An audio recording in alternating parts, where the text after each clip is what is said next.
الحمد لله نحمده ونستعينه ونستغفره ونؤمن به ونتوكل عليه ونعوذ بالله من شرور أنفسنا ومن سيئات أعمالنا من يهده الله فلا مضل له ومن يضلله فلا هادي له ونشهد أن لا إله إلا الله وحده لا شريك له ونشهد أن سيدنا ومولانا محمدا عبده ورسوله أرسله بالحق بشيرا ونذيرا بين يدي الساعة من يطع الله ورسوله فقد رشد واهتدى ومن يعصهما فقد ضل وغوى أما بعد فأعوذ بالله من الشيطان الرجيم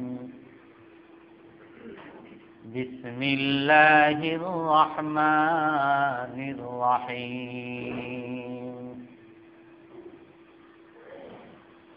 كافها يا عين صاد ذكر رحمة ربك عبده زكريا إذ نادى ربه نداء خفيا قال رب إني وهن العظم مني واشتعل الرأس شيبا ولم أكن بدعائك رب شقيا وإني خفت الموالي من ورائي وكانت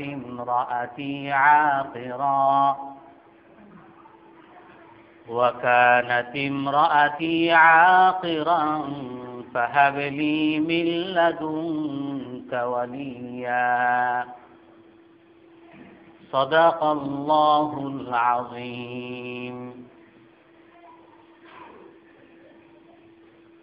وفي رواية قال جعفر بن أبي طالب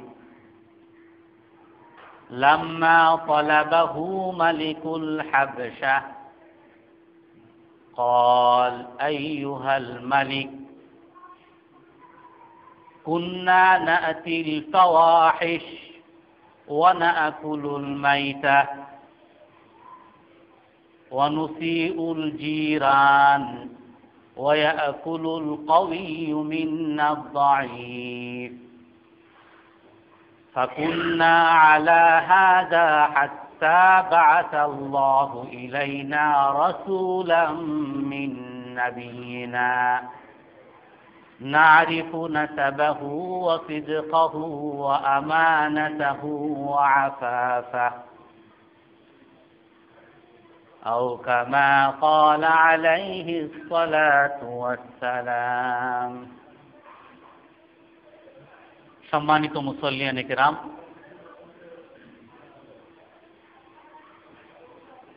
রাসূল সাল্লাল্লাহু আলাইহি ওয়াসাল্লাম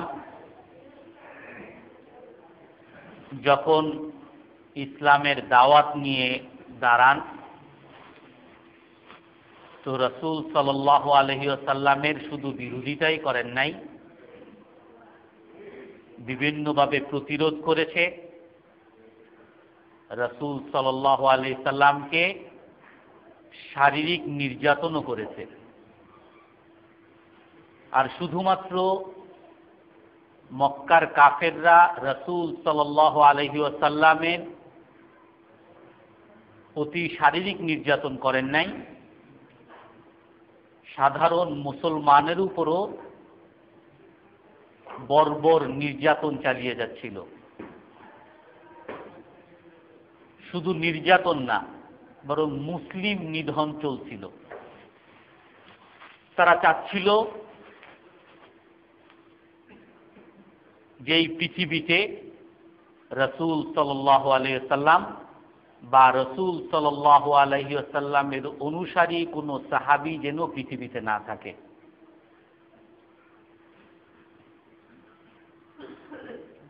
এর দুই একটা সামান্য ঘটনা রাসূল সাল্লাল্লাহু আলাইহি সাল্লামের উপরে হযরত বিলাল রাদিয়াল্লাহু তাআলা আনহু ঈমান আনার কারণে হযরত বিলাল রাদিয়াল্লাহু তাআলা আনহুর উপরে নির্যাতনের বর্বরতম কোনো পন্থা থাকে, সেই পন্থা তারা অবলম্বন করেছিল। হযরত বিলাল রাদিয়াল্লাহু তাআলা আনহুকে তার যে মনিব ছিল সে মারত, মানুষকে ডেকে তাকে মারাতো, এমনকি তার গলায় রশি বেঁধে ছোট বাচ্চাদের হাতে দিয়ে দিত আর বলতো, একে তোমরা যত পারো মারো। তো হযরত বিলাল রাদিয়াল্লাহু তাআলা আনহুকে গলায় রশি বেঁধে ছোট বাচ্চারা মক্কার অলিতে গলিতে নিয়ে যেত আর বলতো, পাগল পাগল। আর সবাই উৎসব মুখর পরিবেশে হযরত বিলাল রাদিয়াল্লাহু তাআলা আনহুকে মারত। কেউ জুতা দিয়ে মারত, কেউ লাঠি মারত, কেউ ঘুষি দিত, কেউ পাথর মারত, যার যেরকম ইচ্ছা, বিনা পয়সার শরীর, যে যত মারতে পারো। তো হযরত বিলাল রাদিয়াল্লাহু তাআলা আনহুকে এভাবে সকলে মিলে মেরে উৎসব করত।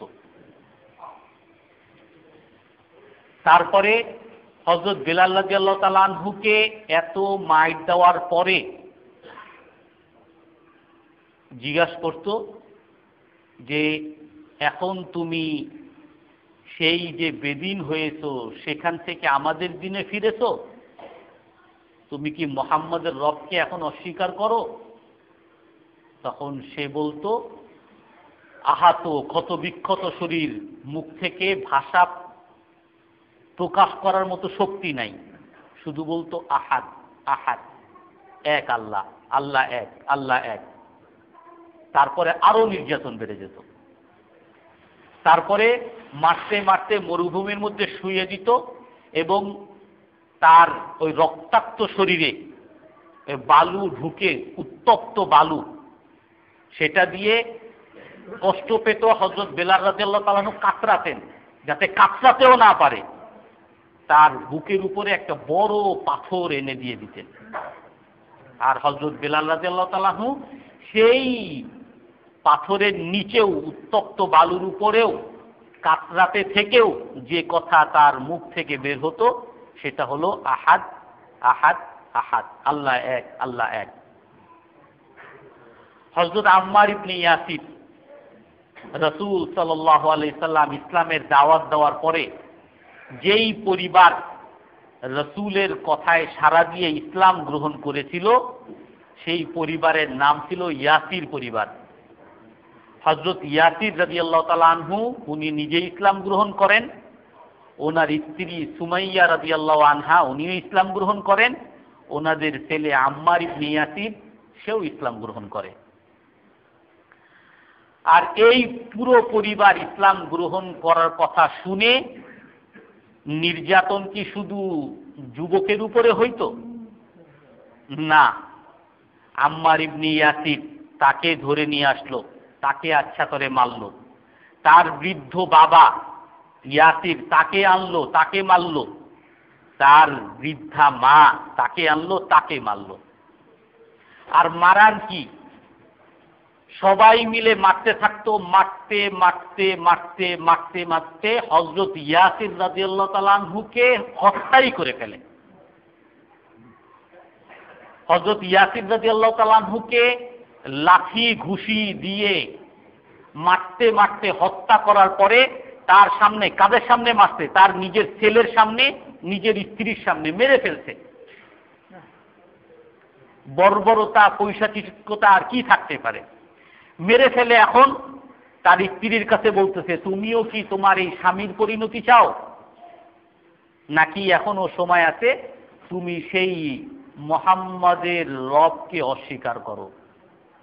তারাও বলতেন লা ইলাহা ইল্লাল্লাহু মুহাম্মাদুর রাসূলুল্লাহ, পৃথিবী থেকে আমার জান চলে যাবে কিন্তু আমি লা ইলাহা ইল্লাল্লাহকে ছাড়তে পারবো না।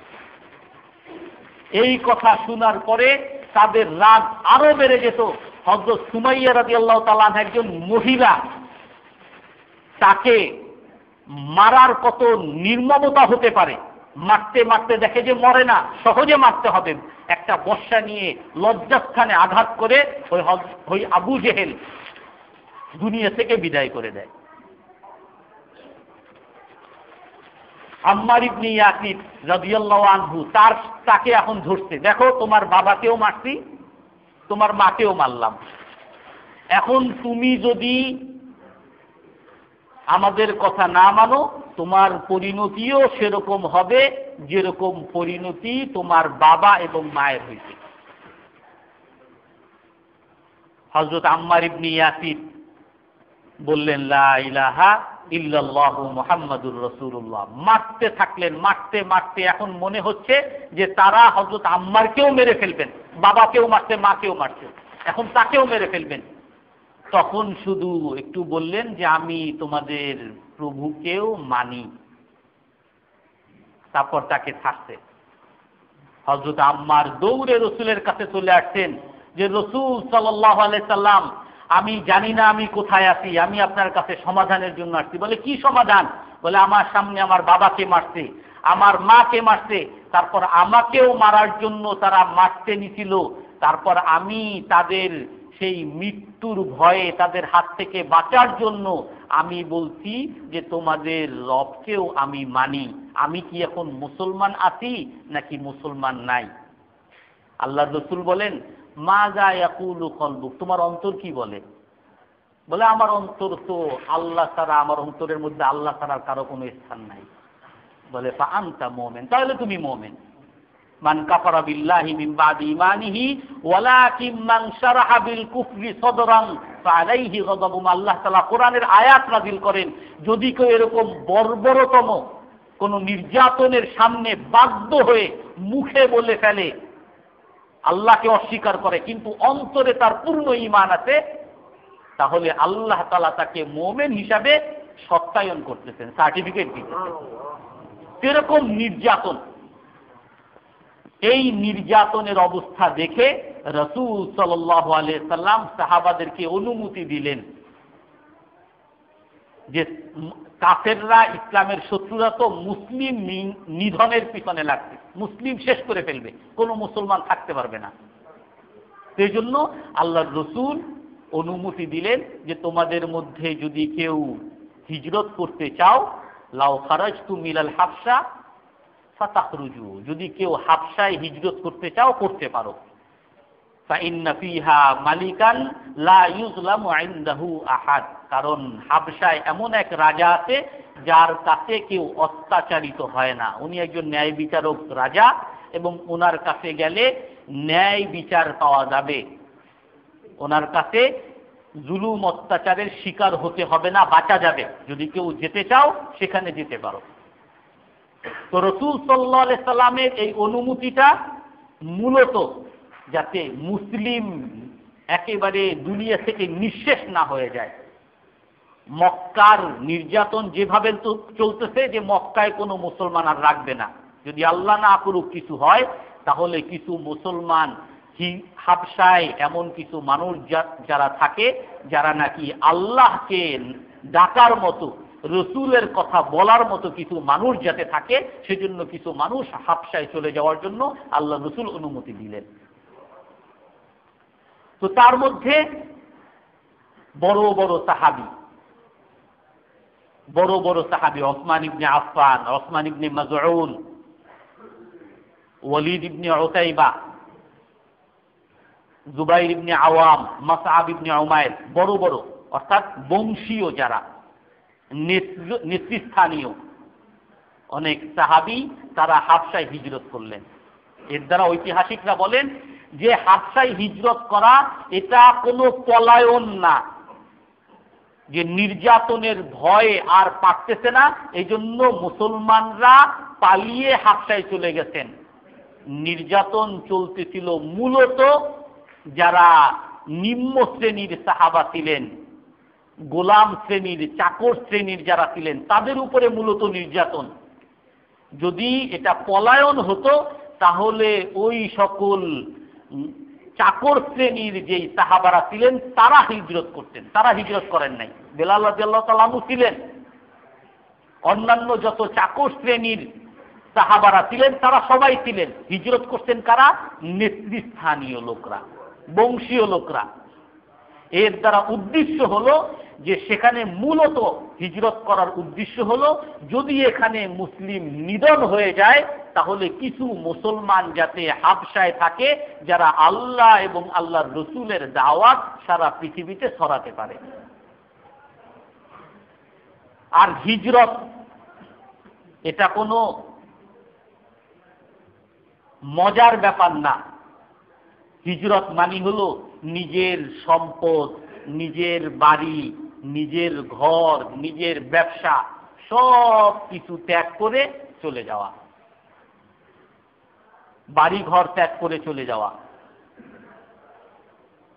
আর যেখানে যাচ্ছে সেখানেও যে অনেক ভালো অবস্থা তা না, সেখানে কেউ নাই চাকরি বাকরি দেওয়ার মতো বা ব্যবসা বাণিজ্য করার মতো কোনো সহযোগিতা সেখানে নাই।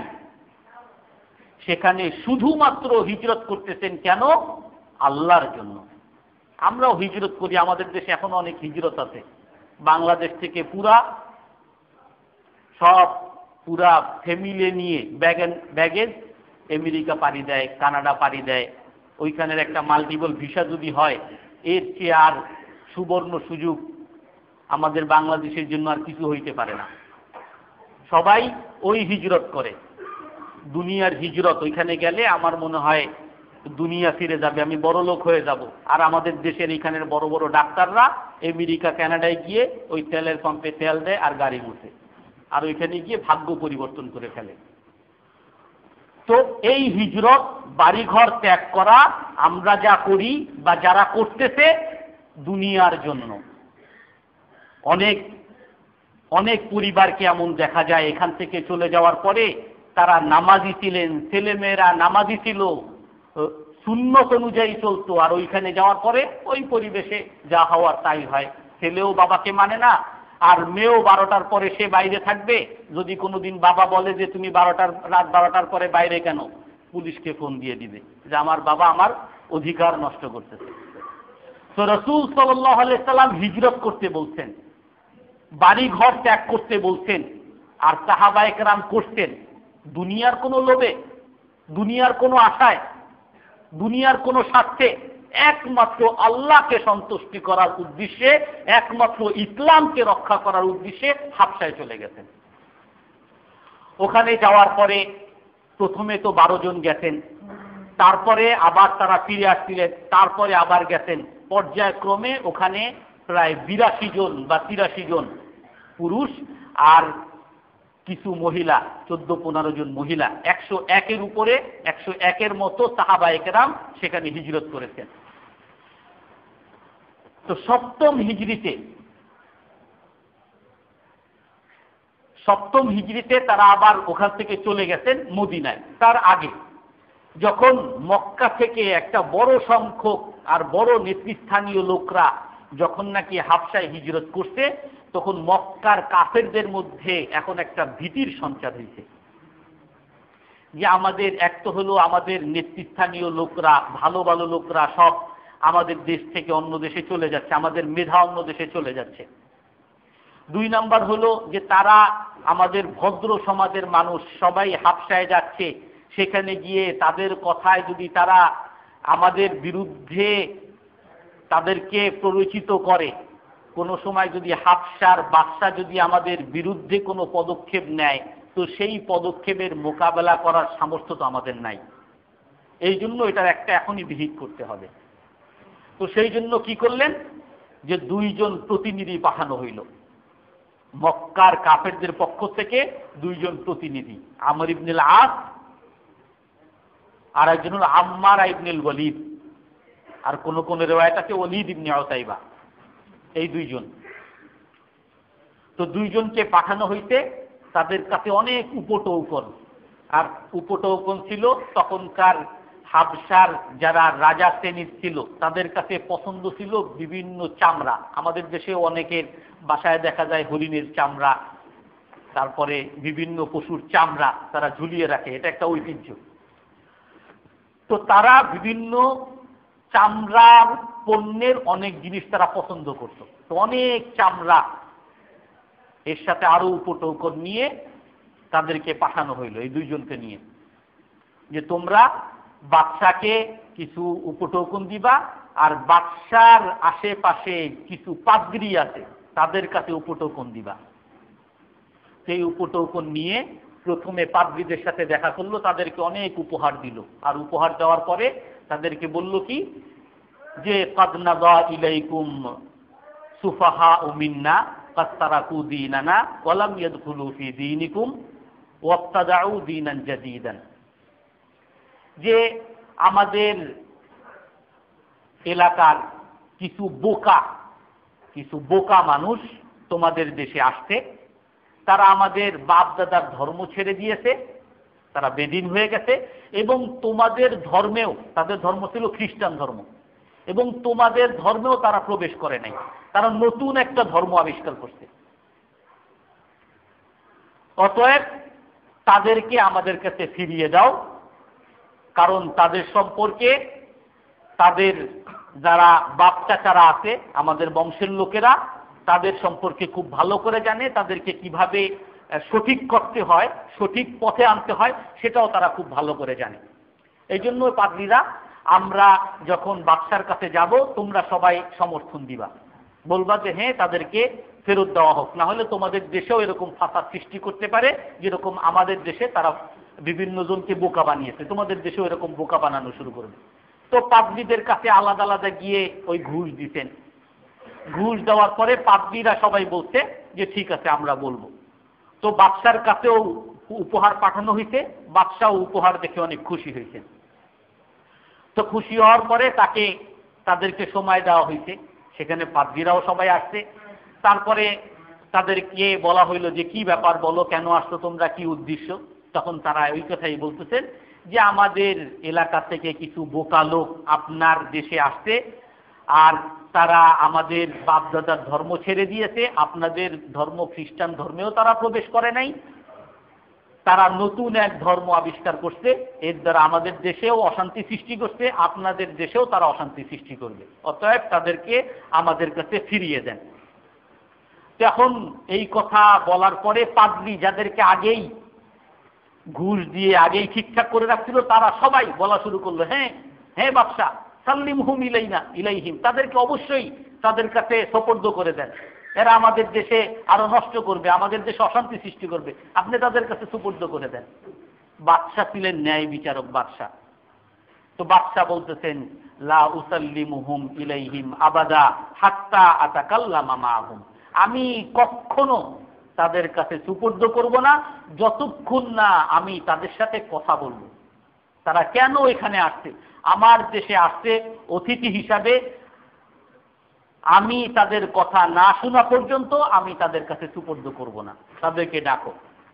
তো তাদের কাছে খবর দেওয়া হইল। এখন মুসলমানের কাছে যখন খবর আসছে তখন তারা বলতেছে যে আমরা কি বলবো, বাদশার কাছে তো এইগুলা বলবে যে আমরা নতুন এক ধর্ম নিয়ে আসছি, এইগুলো তো বলবে, এখন আমরা কি বলবো?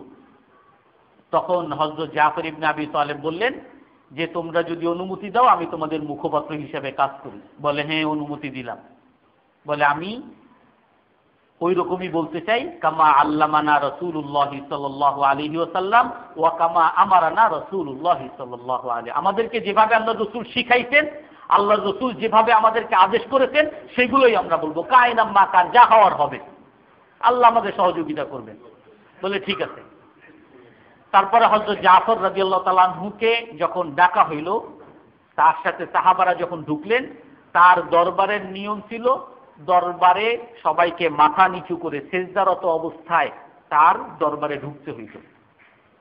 তো মুসলমানরা প্রথমেই এই অবস্থা দেখে বললেন যে আমরা এইভাবে ঢুকবো না, এটাকে খোলা হোক, আমরা সেজদারত অবস্থায় ঢুকবো না। তো এটা দেখেই ওই পাদ্রীরা তারা এই তো ইস্যু পাইল, দেখছেন প্রথমে এসেই বেয়াদবি শুরু করছে আমাদের সাথে, তাড়াতাড়ি এদের সাথে কথা বলারও দরকার নেই, এদেরকে বিদায় দেন। আসলো, বলে কি ব্যাপার বলো তোমরা। তখন তারা বলতেছে, হযরত জাফর ইবনে আবি তালেব, কুন্না কওমান আহলা জাহিলিয়া কুন্না নাতিল ফাওয়াহিশ ওয়া না'বুদুল আওসান ওয়া না'কুলুল মাইতা। আমরা জাহিলিয়ার যুগে ছিলাম, আমরা মূর্তি পূজা করতাম, আমরা লাশ খাইতাম, আমরা বেবিচার করতাম, আমরা প্রতিবেশীর সাথে খারাপ ব্যবহার করতাম, আমরা ডাকাতি করতাম। ওয়াকুলুল কওয়িয়্যু মিন্নাদ দাঈফ। আমাদের মধ্যে যারা শক্তিবান শক্তিশালী তারা দুর্বলদেরকে খেয়ে ফেলত, যারা শক্তিশালী তারা দুর্বলদেরকে খেয়ে ফেলত। এটা জাহিলিয়ার যুগের একটা গুণ। আর আমরাও যদি খুঁজি এটাই পাবো, জোর যার মুল্লুক তার। ওই শক্তি যার আছে তারই সব, আর যার শক্তি নাই দুর্বল, সে যত সত্য কথাই বলো চুপ কর বেটা। ওয়াকুলুল কওয়িয়্যু মিন্নাদ দাঈফ। যে আমাদের মধ্যে যারা শক্তিশালী তারা দুর্বলদেরকে খেয়ে ফেলত। ফাকুন্না আলা যালিক, আমরা এরকম ছিলাম, এরকম বর্বর আমরা ছিলাম। হাত্তা বাআসানাল্লাহু ইলাইনা রাসূলাম মিন্না, আমাদের মধ্য থেকেই একজন আল্লাহর রাসূল আমাদের কাছে পাঠাইছেন। নারিফু সিদকাহু, আমরা তার বংশ জানি, তার সততা জানি। ও আমানাতাহু ও আফাফাহু, তার সতীত্ব, তিনি যে সৎ, তিনি যে আমানতদার, এই সম্পর্কে আমরা সবাই অবগত। এমন একজন রাসূল আমাদের কাছে পাঠাইছেন। পাঠানোর পরে আমাদেরকে কি বলছেন তিনি আমাদেরকে বলছেন লিনুওয়াহিদাহু ওয়া লিনা'বুদাহু ওয়াহদা, আমরা যাতে এক আল্লাহর ইবাদত করি। ওয়া নাখলা মা কুন্না না'বুদু ওয়া আবাউনা মিন দুনিনা মিনাল আহজারি ওয়াল আওসান। আর আমরা যে মূর্তি, আমরা যে পাথরের, গাছপালার, এগুলোর যে পূজা করতাম, এগুলোকে ছাড়তে বলছেন আমাদের। আর আমাদেরকে কি বলছেন? ও আমারানা বিল ইবাদাহ, আমাদেরকে আল্লাহ তাআলার ইবাদত করার আদেশ করছেন। আমাদেরকে আদেশ করছেন যে আমরা যেন কারো সাথে খারাপ ব্যবহার না করি, আমরা যেন বেবিচার না করি, আমরা যেন অসৎ উপায়ে উপার্জন না করি, আমরা যাতে সমস্ত নিষিদ্ধ কাজ থেকে বেঁচে থাকি। ওয়া নাহানা আন কাযফিল মুহসানাত, আমাদেরকে নিষেধ করেছেন আমরা যেন কোনো সতী নারীকে অপবাদ না দিই, আমরা যেন এতিমের মাল না খাই, আমরা যেন ঘুষ না খাই, আমরা যেন অন্যায়ভাবে কারো উপরে অবিচার জুলুম না করি, এই আদেশ আমাদেরকে করেছেন। ফাআবাদনাল্লাহ ওয়াহদাহু, আমাদেরকে এই আদেশ করার পরে আমরা এক আল্লাহর ইবাদত শুরু করছি। আর আমাদেরকে নামাজ পড়তে বলছেন, আমরা নামাজ শুরু করছি। আমরা মানুষের সাথে ভালো ব্যবহার করা শুরু করছি। আমরা মৃত খাওয়া ছেড়ে দিয়েছি। আর আমরা ওয়াস্তাহালালনা মা আহাল্লাল্লাহু লানা, আমাদের জন্য আল্লাহ তাআলা যেগুলো বৈধ করেছেন সেগুলো আমরা বৈধ জেনেছি। আর ওয়াহাররামানা মা হাররামাল্লাহু আলাইনা, যা আল্লাহ তাআলা আমাদের উপরে নিষিদ্ধ করেছেন এগুলোকে আমরা নিষিদ্ধ মেনেছি। বলে আমরা যখন ভালো পথে আসছি তখন আমাদের কওম ফাগাদা আলাইনা কওমুনা, আমাদের জাতির লোকেরা আমাদের উপরে আক্রমণ শুরু করেছে। ওয়াজালামুনা, আমাদের উপরে অবিচার, জুলুম, অত্যাচার, নির্যাতন শুরু করেছে। ওয়াহালু বাইনানা ওয়া বাইনা দীনিনা, আর তাদের কথা হলো আমরা এই দ্বীনকে মানতে পারবো না। আমরা তাদের মতো, তারা যেগুলো হালাল বলে সেগুলো আমাদেরকে হালাল বলতে হবে। তারা মায়ের সাথে বেবিচার করাকে বৈধ বলে, সেগুলো আমাদেরও স্বীকৃতি দিতে হবে। তারা এতিমের মাল খাবে, তারা অন্যায়ভাবে অন্যের উপরে জুলুম করবে, সেটার উপরে আমাদের স্বীকৃতি দিতে হবে। তারা একজন সতী সাধ্বী নারীকে তারা অপবাদ দিবে, সেটার উপরে আমাদের স্বীকৃতি দিতে হবে। আমরা কেন তাদের খারাপ কাজে সহযোগিতা করি না, আমরা কেন তাদের খারাপ কাজকে ছেড়ে দিয়েছি, এই জন্য আমাদের উপরে জুলুম, নির্যাতন, অবিচার, অন্যায় শুরু করেছে। আমরা বাধ্য হয়ে ফালাম্মা কাহারুনা ওয়া যালামুনা, যখন আমাদের উপরে অবিচার, অন্যায়, জুলুম, নির্যাতনের সীমা অতিক্রম করেছে, তখন আমরা বাধ্য হয়ে আপনার দেশে এসেছি। খারাজনা ইলা বিলাদি, আপনার দেশে আসছি। ওয়ানাবকা ফি জিওয়ারিক, শুনেছি আপনি অনেক ন্যায় বিচারক বাদশা, আপনার কাছে আসলে কেউ অত্যাচারিত হয় না। ওয়াখতারনা কালা মান সিওয়াক, আমরা অন্যান্য অনেক ন্যায় বিচারক বাদশা ছিল, ভালো মানুষ ছিল, তাদেরকে বাদ দিয়ে আপনাকে আমরা পছন্দ করেছি, যে আপনার কাছে আমরা ন্যায় বিচার পাবো, সেই জন্য আপনার কাছে এসেছি। এখন আপনার কাছে, এখন সেই বাদশা নাজাশি, হাবশার বাদশা, সে বলতেছে এ তো সঠিক কথা বলেছে, এ তো ভালো পথের কথা বলেছে, এরা তো কোনো খারাপ কোনো কথা বলে নাই। লা উসাল্লিমুহুম ইলাইকুম আবাদা, আমি তাদেরকে তোমাদের কাছে সুপুর্দ করব না। বাদশাহ নাজাশি ঘোষণা দিয়ে দিলেন যে আমি সুপুর্দ করব না, চলে গেল। আর এখন ওই আমর ইবনুল আস আর আম্মার ইবনুল ওয়ালিদ, যে মক্কার কাফেরদের দুই প্রতিনিধি, এখন তারা বলতেছে যে আমরা তো কোনো মতে বাদশাকে আর কনভিন্স করতে পারলাম না, কি করা যায়? এখন বলে যে দেখো, ওরা তো ঈসা রাদিয়াল্লাহু তাআলা আনহুকে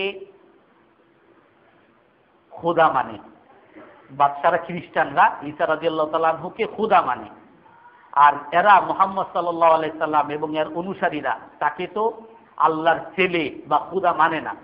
তো এই পয়েন্ট আমরা যদি তার কাছে উত্থাপন করি, তাহলে সে রাগ হয়ে যাবে, আমাদের সাথে বিতাড়িত করবে। তো বলে চলো। তো গিয়ে বলছে যে আপনি জানেন আপনি যাদেরকে আশ্রয় দিচ্ছেন তারা কারা? তারা তো আপনাদের ধর্ম নিয়েও বেয়াদবি করে। বলে কি বেয়াদবি করে? বলে আপনারা যে ঈসা আলাইহিস সালামকে আল্লাহর ছেলে মানেন, তারা তো ঈসা আলাইহিস সালামকে আল্লাহর ছেলে মানে না। বলে তাই নাকি? ডাকো তাইলে আবার। পরের দিন আবার ডাকা হয়েছে। মা তাকুলুনা ফি ঈসা ইবনে মারইয়াম, তোমরা ঈসা ইবনে মারইয়াম সম্পর্কে কি বলো? তারা বলতেছেন হুয়া কালিমাতুল্লাহ আলকাহা ইলা মারইয়াম ওয়া রূহুহু হুয়া আব্দুল্লাহ ওয়া রাসূলুহু। ঈসা রাদিয়াল্লাহু তাআলা আনহু হলেন আল্লাহ তাআলার বান্দা, আল্লাহ তাআলার রাসূল, আর আল্লাহ তাআলার বাণী, যেই বাণীকে আল্লাহ তাআলা হযরত জিবরাইল আলাইহিস সালামের মাধ্যমে মারইয়াম রাদিয়াল্লাহু আনহার কাছে পাঠিয়েছেন, যেই মারইয়াম রাদিয়াল্লাহু আনহা একজন কুমারী মাতা ছিলেন। বলে কি বললা?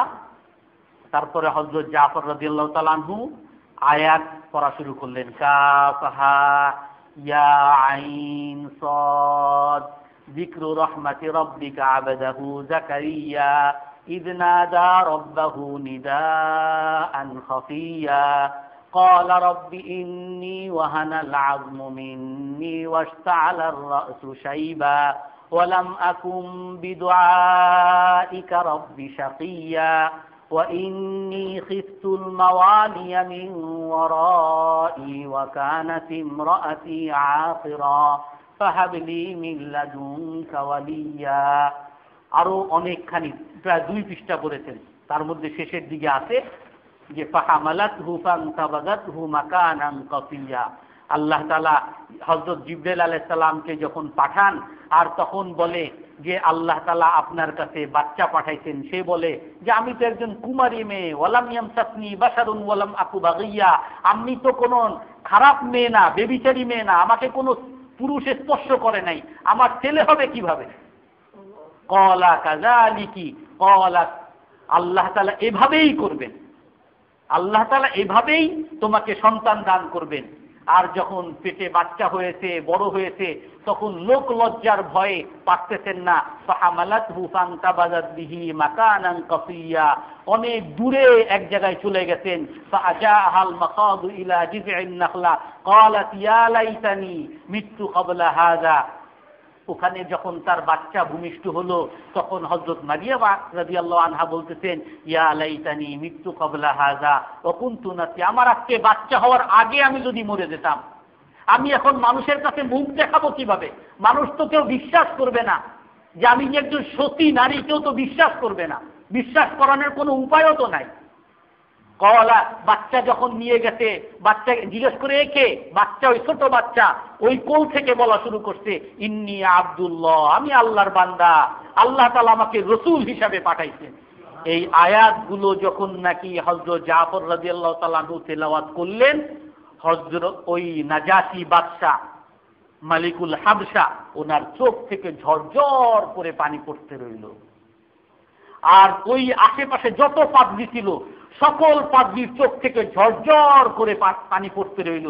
তখন বাদশা নাজাশী এই কথা শোনার পরে একটা লাঠি নিল, ছোট লাঠি নিয়ে জমিনের উপরে এভাবে দিয়ে বলল, খোদার কসম, হযরত ঈসা আলাইহিস সালামও এর ব্যতিক্রম কিছু বলে নাই। আমরা যা বলি এটা বাড়াবাড়ি করি, তোমরা যা বলছো, ইন্না হাযা ওয়াল্লাযী ক্বালা ঈসা ইবনু মারইয়াম ইয়াখরুজু মিন মিশকাতিন ওয়াহিদ, তোমরা যা বলতেছো আর ঈসা আলাইহিস সালাম যা বলছেন সব একই সুরঙ্গ পথ থেকে এসেছে, সবই সত্যের বাণী, আল্লাহর পক্ষ থেকে এসেছে।